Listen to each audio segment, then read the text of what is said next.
Hermanos, los invito a ir conmigo a Colosenses capítulo 3 y vamos a leer los versículos 15 al 17. Y la paz de Dios gobierne en vuestros corazones, a las que asimismo fuisteis llamados en un solo cuerpo, y sed agradecidos. La palabra de Cristo more en abundancia en vosotros, enseñándoos y exhortándoos unos a otros en toda sabiduría, cantando con gracia en vuestros corazones al Señor, con salmos e himnos y cánticos espirituales. Y todo lo que hacéis, sea de palabra o de hecho, hacedlo todo en el nombre del Señor Jesús, dando gracias a Dios Padre por medio de Él. Hay un libro que se titula El cristianismo es Cristo, escrito por un autor del pasado reciente llamado Griffith Thomas. Y este libro comienza con una frase memorable. Dice este autor: el cristianismo es la única religión en el mundo que descansa en la persona de su fundador. Un hombre puede ser un fiel maometano sin tener el menor interés en la persona de Mahoma. De igual manera se puede ser un fiel budista sin conocer absolutamente nada de Buda. Pero con el cristianismo es completamente diferente. El cristianismo está unido a Cristo de tal manera que la visión que tengamos de Cristo encierra y envuelve, determina nuestra visión del cristianismo. El cristianismo es Cristo. Y si hay un pasaje del Nuevo Testamento en el que esta verdad se expresa de una manera contundente, es en el capítulo 3 de la carta de Pablo a los Colosenses. En toda esta sección que hemos venido estudiando en las últimas semanas, Pablo insiste en el hecho de que la vida cristiana consiste esencialmente en nuestra unión con Cristo. Y aunque eso es algo que nosotros no podemos entender del todo de este lado de la eternidad, mis hermanos, la Biblia enseña que nosotros estamos en Cristo y Él está en nosotros. Y por causa de esa unión tenemos una nueva identidad, un nuevo estatus legal delante de Dios, pertenecemos a una nueva familia, tenemos un nuevo carácter, un nuevo destino. Y el eje alrededor del cual gira nuestra vida es completamente distinto también, como vemos en este pasaje que vamos a considerar en la mañana de hoy. Hay básicamente tres cosas que Pablo nos dice aquí acerca de la vida cristiana. Y hermanos, una vez más, yo les ruego a Dios que impacte profundamente nuestros corazones con las verdades encerradas en este texto. Hubiera podido predicar un mensaje de cada versículo, tal vez una serie de sermones de cada versículo, pero permítanme darles en sentido general las enseñanzas de este pasaje en tres proposiciones. En primer lugar, Pablo nos dice allí que la vida del cristiano está gobernada o debe ser gobernada por la paz de Cristo. Dice en el versículo 15 una vez más, y la paz de Dios, aunque el texto griego dice literalmente, la paz de Cristo gobierne en vuestros corazones, a la que asimismo fuisteis llamados en un solo cuerpo, y sed agradecidos. ¿Qué significa en este texto la paz de Cristo? ¿Y en qué sentido nosotros debemos ser gobernados por esa paz? En el Nuevo Testamento, esta expresión, la paz de Cristo, se usa en tres sentidos distintos, aunque íntimamente relacionados entre sí. Por un lado, la Biblia nos dice que los creyentes disfrutamos de paz con Dios, como una consecuencia de la obra redentora de Cristo. De hecho, Pablo ha hablado acerca de esa paz en el capítulo 1, versículo 20. Dice que por medio de Cristo, Dios ha reconciliado consigo mismo todas las cosas, así las que están en la tierra como las que están en los cielos, haciendo la paz mediante la sangre de su cruz. Mis hermanos, ya no hay hostilidad entre el creyente y Dios, porque Cristo asumió nuestra culpa muriendo en nuestro lugar en la cruz del Calvario. Justificados pues por la fe, dice Pablo en Romanos 5:1, tenemos paz para con Dios. Pero no solamente disfrutamos de paz con Dios por causa de la obra de Cristo, sino que también experimentamos en nuestros corazones la paz de Dios. Esa confianza y quietud que produce en el creyente, el saber que nuestras vidas están en las manos de un Padre amante, que está llevando a cumplimiento sus propósitos eternos para su gloria y para el bien de nuestras almas.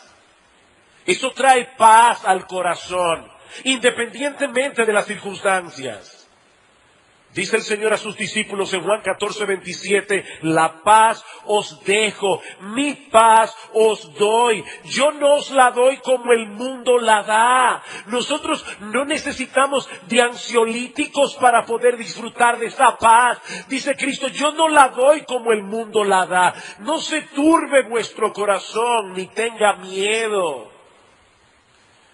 Es de esa misma paz que habla Pablo en Filipenses capítulo 4, versículo 7, cuando dice, y la paz de Dios que sobrepasa todo entendimiento, guardará vuestros corazones y vuestros pensamientos en Cristo Jesús. De manera que los cristianos disfrutamos de paz con Dios y disfrutamos de la paz de Dios.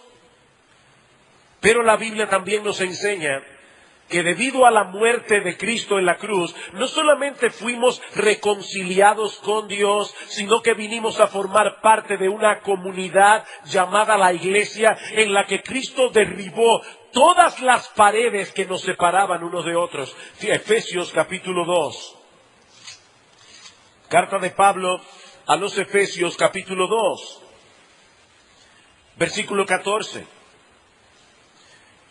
Hablando acerca de la relación entre los judíos y los gentiles, Pablo dice, porque Él es nuestra paz, que de ambos pueblos hizo uno, derribando la pared intermedia de separación, aboliendo en su carne las enemistades, la ley de los mandamientos expresados en ordenanzas, para crear en sí mismo de los dos un solo y nuevo hombre, haciendo la paz, y mediante la cruz reconciliar con Dios a ambos en un solo cuerpo, matando en ella las enemistades. Nosotros sabemos que en el día de hoy existen muchas barreras que separan a los seres humanos entre sí. Pero mis hermanos, en la época del apóstol Pablo era un asunto terrible. Los judíos le llamaban perros a los gentiles. Cuando un judío pasaba por delante de un samaritano, escupía en el piso como señal de desprecio. Y Pablo dice ahora, esas paredes de separación, esas enemistades que dividían a los hombres entre sí, han sido radicalmente eliminadas por Cristo en la cruz. Queridos hermanos, Cristo murió en la cruz del Calvario para ponerle fin a las enemistades que pudieran separar a sus hijos entre sí. Y de esa manera poder formar un solo cuerpo, su iglesia. Y por el contexto de Colosenses capítulo 3, yo estoy convencido que es de esa paz que Pablo está hablando allí. Noten lo que Pablo dice en los versículos 12 al 14 que estudiamos la semana pasada. Primero en el versículo 9. No mintáis los unos a los otros. Las relaciones entre nosotros. Versículo 12. Vestíos pues como escogidos de Dios, santos y amados, de entrañable misericordia, de benignidad, de humildad, de mansedumbre, de paciencia. Sopórtense unos a otros. Perdónense unos a otros como Cristo nos perdonó. Sobre todas estas cosas vístanse de amor, que es el vínculo de la perfección, y la paz de Cristo gobierne en vuestros corazones. Es indudable que Pablo está hablando allí de nuestras relaciones unos con otros. Ahora, ¿en qué sentido, mis hermanos, debemos ser gobernados por esa paz? Bueno, la palabra que Reina Valera traduce como gobernar es un verbo griego que hace referencia a la labor de un umpire. Alguien que da su veredicto sobre dos competidores. Ustedes han visto esas situaciones donde dos corredores llegan casi al unísono. Bueno, ahora tenemos el photo finish. Podemos tomarle una foto y ver claramente qué fue lo que pasó allí. Pero en la época de Pablo no era así. Había un individuo que debía estar allí para decir quién ganó la carrera y quién no. Un umpire. O alguien que podía descalificar a un deportista que no estaba compitiendo según las reglas. De ahí que esta palabra también tomó el sentido de el que tiene el control. O en este caso, el factor decisivo para tomar una decisión u otra. De manera, mis hermanos, que lo que Pablo está diciendo aquí es que en nuestras relaciones personales en la iglesia, el árbitro que debe decidir nuestro curso de acción es la paz de Cristo. O como dice un comentarista, sin sacrificar nuestros principios, los creyentes deben relacionarse unos con otros en una forma tal que facilite y demuestre la paz que Cristo aseguró para ellos en la cruz del Calvario. Algunas personas, bueno, lamentablemente muchas personas, toman decisiones en su vida en base a la paz que sienten en el corazón. ¿Han escuchado ustedes ese tipo de personas que dicen, mira, yo decidí hacer esto porque yo sentí paz en mi corazón?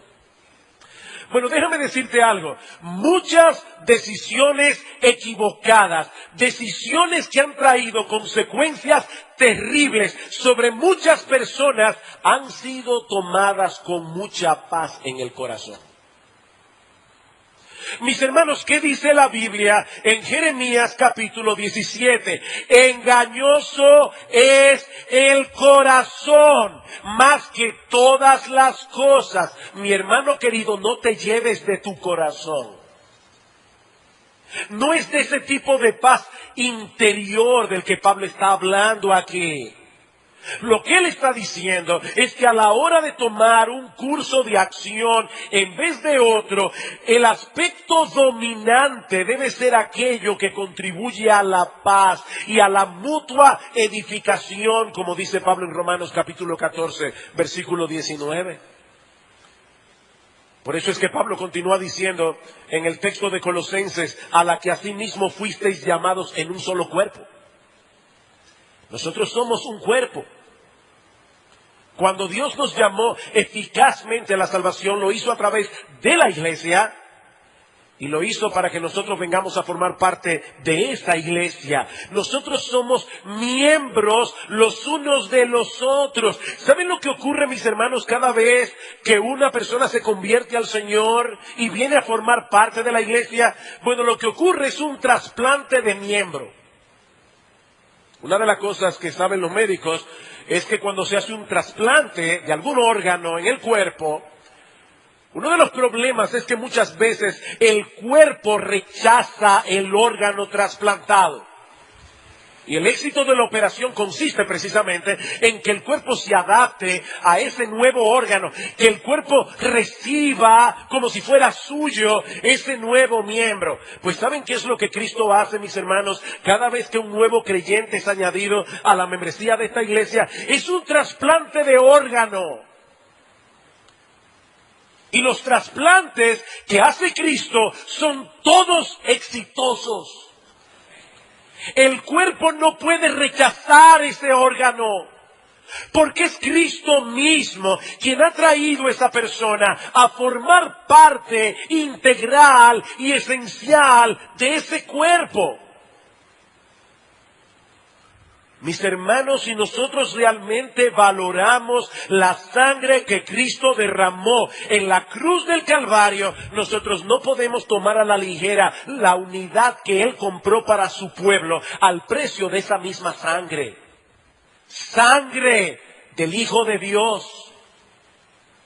Ahora, eso no significa que nosotros ahora vamos a hacernos de la vista gorda con respecto al pecado para no crear problemas. De hecho, vamos a ver más adelante en el versículo 16 que una de las cosas que debemos hacer es amonestarnos unos a otros. Esta no es una labor meramente de los pastores, es una labor de todo el cuerpo. Pero aun cuando nosotros nos amonestamos mutuamente, la motivación debe ser el beneficio del cuerpo de Cristo. Y la forma en que lo hacemos debe promover la paz y la unidad dentro del cuerpo. Nosotros debemos lavarnos los pies unos a otros, ¿verdad que sí? Lamentablemente hay creyentes que les fascina lavarle los pies al otro con agua hirviendo. No es lavarle los pies, no es achicharrarle los pies. Somos parte de un cuerpo. Y mis hermanos, van a surgir dificultades en medio nuestro, van a surgir tensiones, van a surgir malos entendidos, vamos a tener problemas porque todavía no hemos sido glorificados.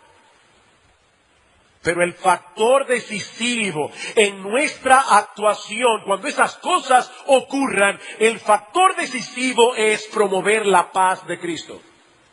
Promover la paz de Cristo. Eso que yo estoy pensando decir, eso que yo estoy pensando hacer en medio de esta dificultad, promueve la paz, promueve la unidad que Cristo hizo posible encarnándose y muriendo en una cruz. Vayan conmigo a Efesios capítulo 4. Efesios capítulo 4.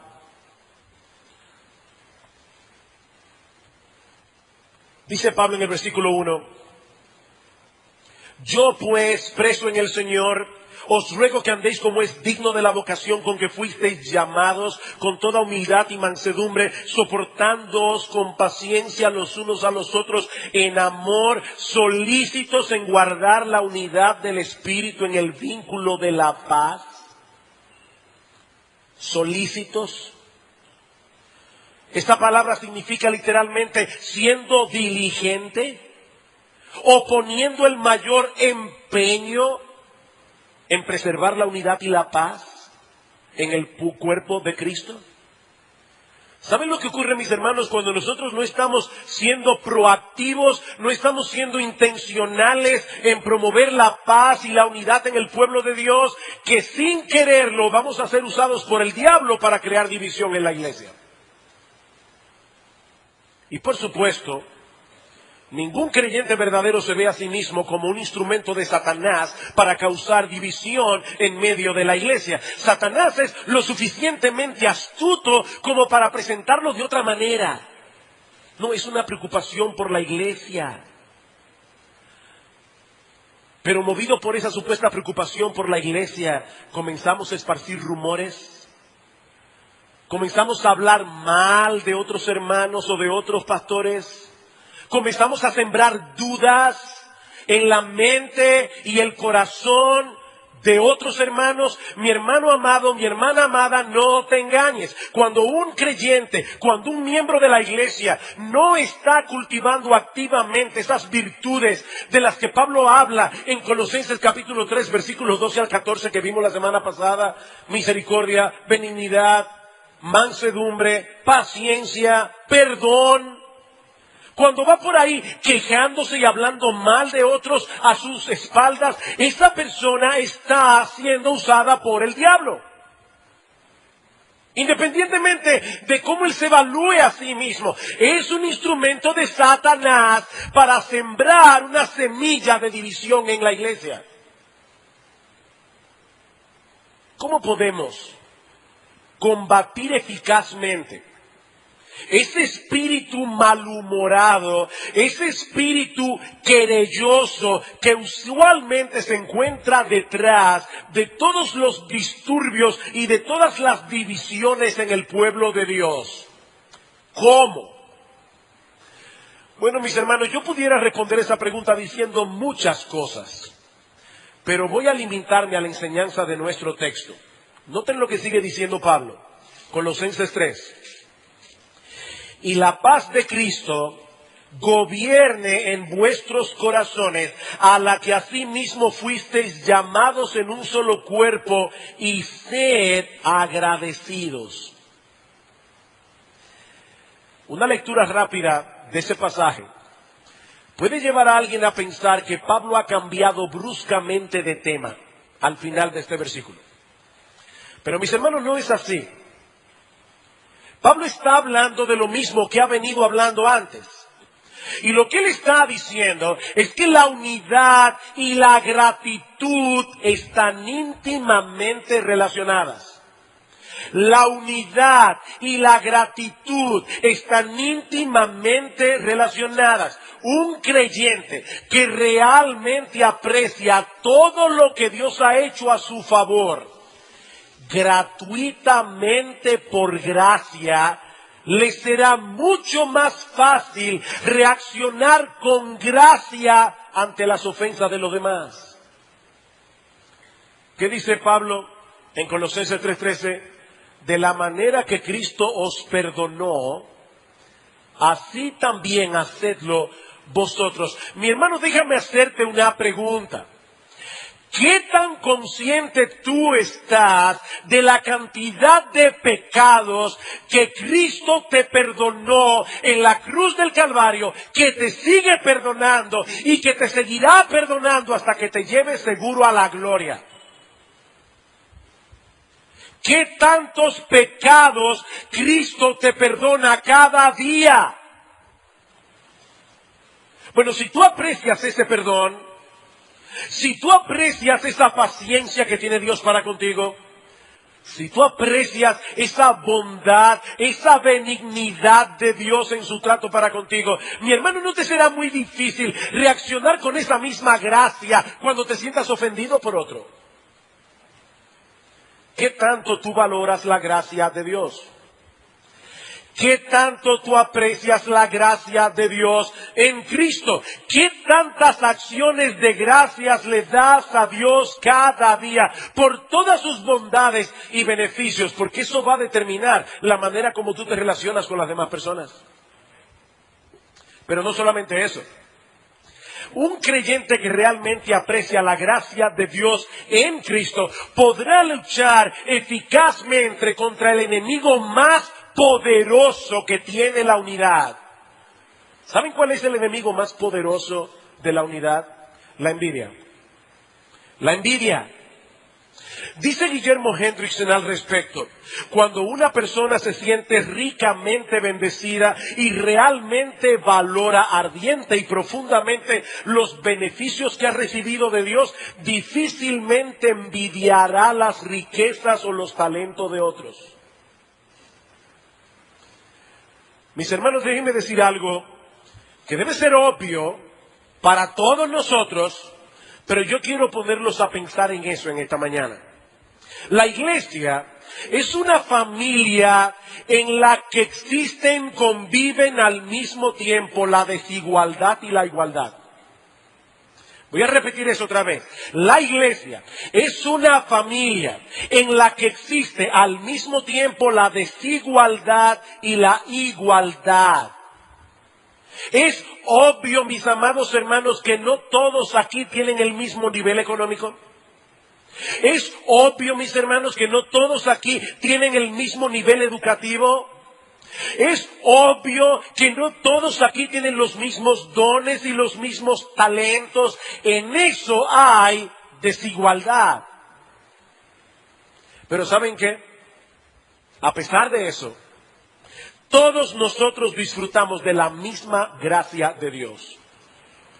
La misma gracia de Dios. Todos fuimos igualmente perdonados. Todos fuimos igualmente reconciliados.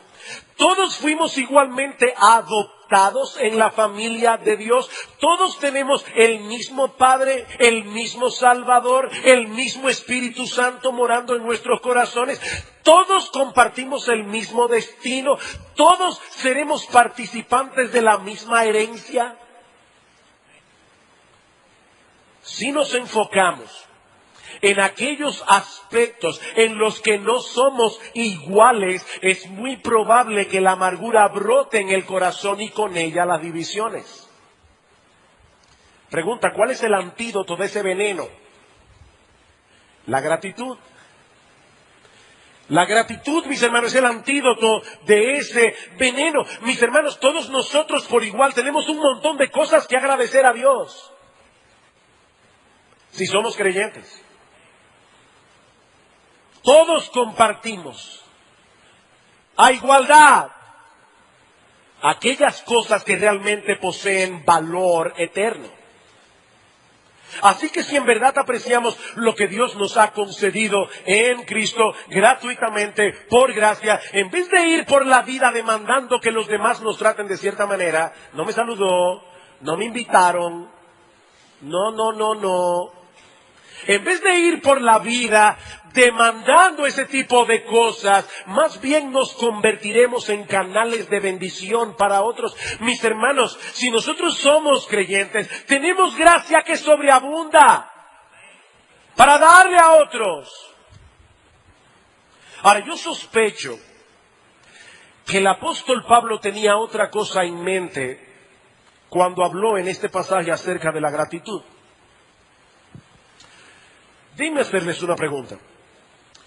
Mis hermanos, ¿acaso no es cierto que muchas de las bendiciones y de los beneficios que nosotros recibimos de la mano de Dios, los recibimos a través de otras personas?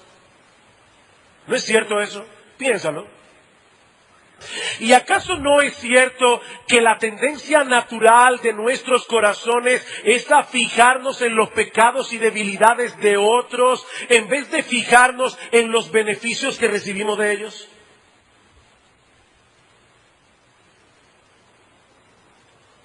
Déjame hacerte una pregunta.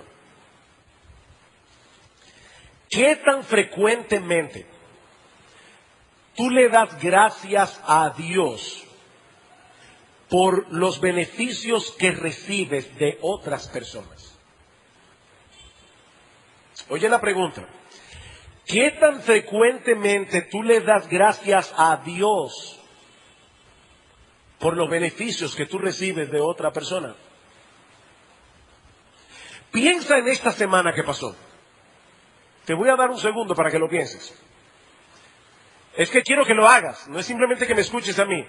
Yo quiero que tú te detengas y pienses. Piensa en esta semana que acaba de pasar, del lunes a hoy. Tú puedes recordar si en esta semana tú le diste gracias a Dios por un hermano de la iglesia. ¿Le diste gracias a Dios por un familiar tuyo? ¿Le diste gracias a Dios por un amigo tuyo? Otra pregunta. En esta semana que pasó, ¿tú le diste las gracias a alguien? ¿Alguien recibió de ti palabras de gratitud en esta semana? No lo olviden, mis hermanos, la ingratitud genera amargura y división. La gratitud promueve la paz y la unidad en el pueblo de Dios. Pero debemos seguir adelante. No solamente debemos ser gobernados por la paz de Cristo, sino que Pablo dice también en segundo lugar que nosotros debemos ser saturados por la palabra de Cristo. Versículo 16. La palabra de Cristo mora en abundancia en vosotros, enseñándoos y exhortándoos unos a otros en toda sabiduría, cantando con gracia en vuestros corazones al Señor, con salmos, con himnos y cánticos espirituales. Es fascinante, hermano, ver lo cristocéntrica que era la mente de Pablo. Es obvio que Pablo está hablando aquí de la palabra de Dios, y sin embargo le llama la palabra de Cristo. La palabra de Cristo, la palabra que tiene a Cristo y su obra redentora como tema central. Cristo es el tema de la Biblia. Recuerden que el tema de Colosenses es precisamente la preeminencia del Señor. La palabra de Cristo. ¿Y qué nos dice Pablo acerca de esa palabra cuyo centro es la persona y la obra de nuestro Señor Jesucristo, que debe morar ricamente en nosotros? Este mensaje debe encontrar residencia permanente y confortable en nosotros. Algunos comentaristas se debaten en cuanto al significado de esa expresión en vosotros. Y ellos se preguntan, ¿ese en vosotros se refiere a cada creyente individual? ¿Es que la palabra de Cristo debe morar ricamente en cada uno de nosotros que estamos aquí y que somos creyentes? ¿O Pablo se está refiriendo a la iglesia como cuerpo? Bueno, yo creo que el contexto favorece la segunda opción. Yo creo que Pablo está hablando de que la palabra de Cristo debe morar abundantemente en nosotros como iglesia. Pero mis hermanos, yo no creo que estas dos opciones sean mutuamente excluyentes. ¿Cómo va a morar la palabra de Cristo ricamente entre nosotros si esa palabra no está morando ricamente en nosotros como individuos? Una cosa depende de la otra. Y noten que aquí yo no estoy hablando, ni Pablo tampoco, de leer regularmente la Biblia. Yo espero, mis hermanos, que si yo preguntara aquí, ¿cuántos de ustedes leen regularmente la Biblia? ¿Cuántos tratan de apartar un tiempo diario y específico para estar a solas con Dios, leyendo su palabra y orándole a Él y alabándole a Él? Yo espero que la mayoría, si no todos los cristianos que están aquí, por lo menos digan, yo procuro eso. Pero mis hermanos, el apóstol Pablo no está diciendo simplemente lean la Biblia todos los días. Él está diciendo, yo mando como un apóstol de Cristo, que la palabra de Él more ricamente en vosotros. ¿Qué significa eso? Bueno, evidentemente, eso implica leer la Biblia todos los días. Eso implica leer la Biblia regularmente. Eso implica exponerse a un ministerio en el que se me explique la palabra de Dios con fidelidad. Y aquí quiero traer una nota, sobre todo para aquellos que son tecnológicos. Mis hermanos, nosotros vivimos en una época fascinante. Tenemos el Internet. Sí, con el Internet se puede ver pornografía, cómo hacer una bomba atómica. Pero con el Internet también se puede descargar, para decirlo en español, muchos buenos sermones de la palabra de Dios. Y no solamente contamos con la Internet, sino que también tenemos MP3, tenemos iPod.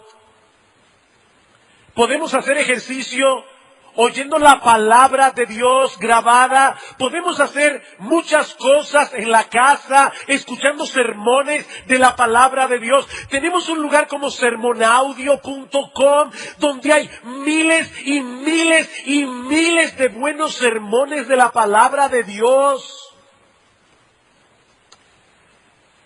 Tú sabes lo que tú debes hacer, buscar todas las formas que sean posibles para ti, para saturar tu sistema de la palabra de Dios. Eso es lo que Pablo está diciendo aquí. No se trata simplemente de leer la Biblia todos los días. Se trata de meditar en la palabra leída. Se trata de relacionar la Biblia con todas las cosas que nos ocurren diariamente. Dice el Salmo 1, bienaventurado el varón que no anduvo en consejo de malos, ni tuvo en camino de pecadores, ni en silla de escarnecedores se ha sentado, sino que en la ley de Jehová está su delicia, y en su ley medita de día y de noche. ¿Quién escribió ese salmo? Lo escribió el rey David. No era un vago. No era un monje que se había ido a lo alto de una montaña para no tener que pagar la luz, ni pagar el agua, ni pagar el teléfono. No era un rey, era un hombre sumamente ocupado. Pero David dice que el hombre bienaventurado es aquel que medita en la palabra de Dios día y noche. Es un hombre que va por la vida relacionando todo lo que le ocurre con la palabra de Dios. La palabra de Dios es algo que satura el sistema mental de ese hombre y de esa mujer. ¿Y qué sucederá cuando todos los creyentes están siendo saturados por la palabra de Dios? Oh, mis hermanos, la Biblia dice que de la abundancia del corazón habla la boca. Examina tus conversaciones. Decía un puritano que algunos hombres son como ese pez que Pedro sacó del agua, que cuando le abrió la boca tenía una moneda adentro. Todo lo que hablan tiene que ver con dinero, ganar dinero, comprar, compré, vendí. De la abundancia del corazón habla la boca. Por eso Pablo dice aquí, la palabra de Cristo mora en abundancia en vosotros, enseñándoos y exhortándoos unos a otros en toda sabiduría, cantando con gracia en vuestros corazones al Señor, con salmos e himnos y cánticos espirituales. Y miren, mis hermanos, si hay un versículo en el Nuevo Testamento que está siendo sorprendentemente puesto a un lado en muchas iglesias en el día de hoy, es este. Pablo está diciendo aquí que los creyentes se enseñan y se exhortan mutuamente en toda sabiduría a través de los himnos que cantan. Y esto es interesante porque nosotros debemos cantar con nuestra mente puesta en el Señor. Dice, cantando con gracia al Señor. La dimensión más importante de los himnos es hacia Dios. Pero yo no puedo descartar la dimensión horizontal. Nosotros debemos enseñarnos y exhortarnos unos a otros en toda sabiduría a través de los himnos que cantamos como congregación. Vayan conmigo a Colosenses 1:27, perdón. No, 28. Pablo está hablando aquí acerca del contenido de su ministerio y de la meta de su ministerio. Y Pablo dice aquí, a quien anunciamos amonestando a todo hombre, la misma palabra de Colosenses, y enseñando a todo hombre, la misma palabra de Colosenses 3:16, en toda sabiduría, la misma palabra de Colosenses 3:16, a fin de presentar perfecto en Cristo Jesús a todo hombre. ¿Saben lo que Pablo está diciendo aquí? Que la meta de su ministerio era exactamente la misma meta que la iglesia debe tener con los himnos que canta. Amonestando a todo hombre, enseñando a todo hombre en toda sabiduría. Eso es lo que Pablo hacía cuando predicaba la palabra y eso es lo que él está diciéndonos a nosotros que debemos hacer con nuestros himnos.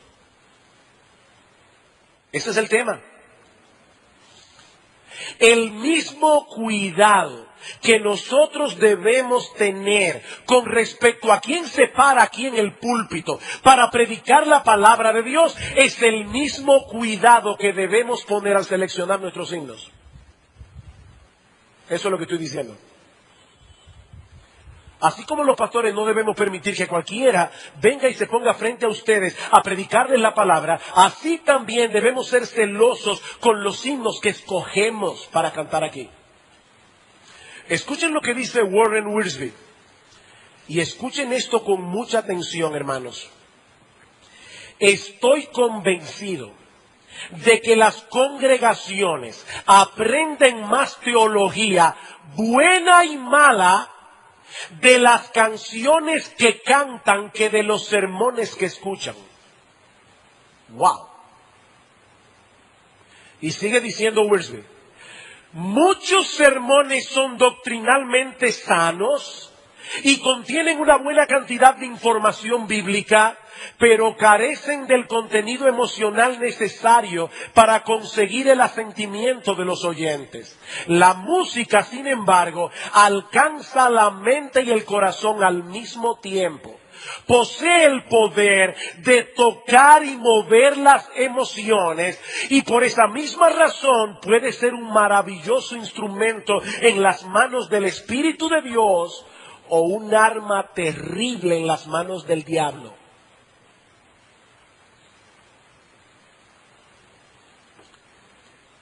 Escuchen otra vez lo que dice Wiersbe al principio. Estoy convencido de que las congregaciones aprenden más teología, buena y mala, de las canciones que cantan que de los sermones que escuchan.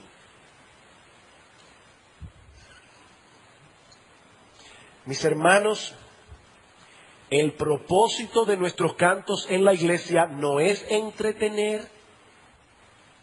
El propósito de nuestros cantos en la iglesia es alabar a Dios y edificarnos mutuamente.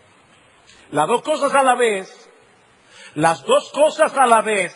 ¿Y cuál es el modelo más seguro que podemos seguir para lograr ese doble objetivo? Noten el modelo. Oh, mis hermanos, el modelo de los salmos. Qué bueno, cantamos salmos hoy aquí. Solamente salmos. El modelo de los salmos. ¿Qué dice Pablo? La palabra de Cristo mora en abundancia en vosotros, enseñándoos y exhortándoos unos a otros en toda sabiduría, cantando en vuestros corazones al Señor con salmos, con himnos y cánticos espirituales. Y algunas personas comienzan a elucubrar qué significan estas tres categorías. Bueno, déjenme decirles lo que yo pienso, y hasta que me demuestren lo contrario, estoy completamente seguro de eso. Yo creo que Pablo se está refiriendo a los salmos en las tres categorías. ¿Y por qué lo pienso? Porque la misma Biblia me apoya para eso. Yo no creo que tengo que demostrar que la palabra salmo se refiere a los salmos del Antiguo Testamento. No hay que probar eso, ¿verdad que no? ¿Y qué de la palabra himno y la palabra cántico? Bueno, la palabra himno se usa en una versión griega del Antiguo Testamento llamada la Septuaginta. El Nuevo Testamento se escribió en griego, el Antiguo en hebreo, pero hay una traducción de la Biblia del hebreo al griego que fue la que usaron los apóstoles. De manera que esta versión griega tuvo mucho impacto, mucha influencia en la mente y la forma de pensar de los apóstoles. Y es interesante que la palabra himno que Pablo usa aquí se usa en la Septuaginta para traducir la palabra hebrea tejila, que es la que usaban los hebreos para señalar a los salmos. De hecho, hay varios salmos que en la Septuaginta, en el título, tienen la palabra himno. Solo que en nuestras versiones se traduce canto de alabanza. ¿Recuerdan ustedes en el Salmo 43? Salmo 43, un salmo muy conocido, incluso se puede cantar. Dice: puso luego en mi boca cántico nuevo, alabanza a nuestro Dios. La palabra alabanza en la Septuaginta es la misma palabra himno que Pablo usa en Colosenses 3:16. ¿Y qué de la palabra cánticos? Aparece 36 veces en los títulos de los salmos. Y lo interesante es que en algunas ocasiones aparece combinada con la palabra salmo. Vayan al Salmo 65. Salmo 65. Lean los titulitos arriba. Al músico principal, salmo, cántico de David. Por fin, ¿es un salmo o es un cántico? Es un salmo que es un cántico. Salmo 66. Al músico principal, cántico, punto, salmo. Capítulo 67, al músico principal en Neginot, salmo, cántico. Salmo 68, al músico principal, salmo de David, cántico. Y alguien dirá: pastor, ¿cuál es el punto? El punto es que los tres términos que Pablo usa en Colosenses capítulo 3, versículo 16, se usan en el Antiguo Testamento para referirse a los salmos. Por eso es que no es tan fácil hacer una clara distinción entre estas tres categorías. ¿Cuándo un salmo es un salmo? ¿O cuándo un salmo es un himno? ¿O cuándo un salmo es un cántico? Yo no sé. Pero algo sí puedo decir con toda seguridad. Y es que nosotros debemos procurar que los himnos que nosotros cantamos en la iglesia deberían reflejar esas características de las composiciones inspiradas por el Espíritu de Dios que aparecen en el libro de los Salmos. Los judíos no se alimentaban espiritualmente de canciones breves y superficiales con muy poco contenido teológico que repetían 1000 veces. No, eso no es lo que nosotros vemos en los Salmos. Algunas personas dicen, pastor, ¿usted sabe que la gente de hoy no es muy dada a pensar profundamente? Bueno, primero eso es un insulto a la gente de hoy. Pero en segundo lugar, el 97% de la población en Israel en el Antiguo Testamento no sabía leer ni escribir. ¿Y saben qué? Se aprendían los salmos de memoria. Tomen cualquier salmo. De los 150 salmos que hay en el Salterio, la mayoría puede ser convertida en un himno que tiene más de 5 estrofas en el día de hoy. Solamente hay 5 salmos en la Biblia que son breves. 5 de 150. Y no son repeticiones sin sentido. Mis hermanos, ¿qué está pasando en las iglesias en el día de hoy? ¿Qué está pasando? Los himnos deben ser instrumento de enseñanza, dice Pablo aquí. El hecho de que la música de un himno sea pegajosa, el hecho de que toque nuestras fibras emocionales, eso no es suficiente para que la cantemos en nuestros servicios de adoración. Eso no es suficiente. Así como nosotros no queremos o no debemos querer sermones ligeros y mediocres. ¿O ustedes quieren sermones ligeros y mediocres? Si nosotros no queremos sermones ligeros y mediocres, tampoco debemos querer como iglesia cantar canciones ligeras y mediocres, porque el canto y la predicación cumplen el mismo objetivo en la Biblia. El mismo. Por supuesto, para que no me malinterpreten. De más está decir que la alternativa no es una alabanza cerebral desprovista de emociones. No, la alternativa es una alabanza que impacta profundamente nuestras emociones, primariamente por las verdades del Evangelio que comunica y secundariamente porque es llevada a través de una música que es consonante con esas verdades. Me alegró muchísimo que Lester hiciera algo con la música hoy, porque yo creo que lo que él hizo fue correcto. Mis hermanos, la música debe ser un vehículo apropiado para la letra que comunica. Yo le he dicho muchas veces aquí, cuando nosotros cantamos el famoso himno Tu pueblo jubiloso, como se cantaba antes, a mí particularmente me hacía un cortocircuito en la cabeza. Tu pueblo jubiloso no me parece muy jubiloso. Esa música no es un vehículo apropiado para cantar ese himno. Así de simple. Así que yo no estoy abogando por una alabanza cerebral desprovista de emociones. Yo estoy abogando por una alabanza que levante profundamente nuestras emociones, pero en primer lugar por las verdades evangélicas que contiene. En segundo lugar, por la música apropiada que sirve de vehículo a esa letra. La música es sierva de la letra, no al revés. Pero todavía hay algo más, y lo voy a ver muy brevemente, hermanos. Ya se está acabando el año, yo no predico el domingo que viene. Muy brevemente, Pablo dice en Colosenses que nosotros debemos ser gobernados por la paz de Cristo, debemos ser saturados por la palabra de Cristo, y en tercer lugar, versículo 17, todo lo que hacemos debemos hacerlo en el nombre de Cristo, y todo lo que hacéis, sea de palabra o de hecho, hacedlo todo en el nombre del Señor Jesús, dando gracias a Dios Padre por medio de Él. Otra vez la gratitud.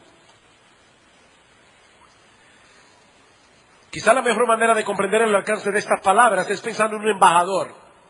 Si nosotros enviamos un embajador dominicano a una nación, ese individuo no va allí a decir cuáles son sus opiniones con respecto a ciertas cosas. Ese individuo está representando el gobierno dominicano y su agenda debe ser la del gobierno dominicano. Él no está allí para promover sus intereses, él está allí para, por lo menos no debería ser, él está allí para promover los intereses de su país. Bueno, hermanos, nosotros somos ciudadanos del reino de los cielos. Nuestro rey se llama Jesucristo y nosotros somos sus embajadores. ¿Qué estamos supuestos a hacer aquí? ¿Promover los intereses del reino? ¿El nombre de Cristo? ¿Representarlo a Él? Es evidente, hermanos, que Pablo no divide la vida cristiana en compartimentos. Pero en esto debo comportarme como un cristiano, pero en esto otro puedo seguir la inclinación de mi corazón. No. Cristo es Señor. Y es Señor de todos los aspectos de nuestra vida.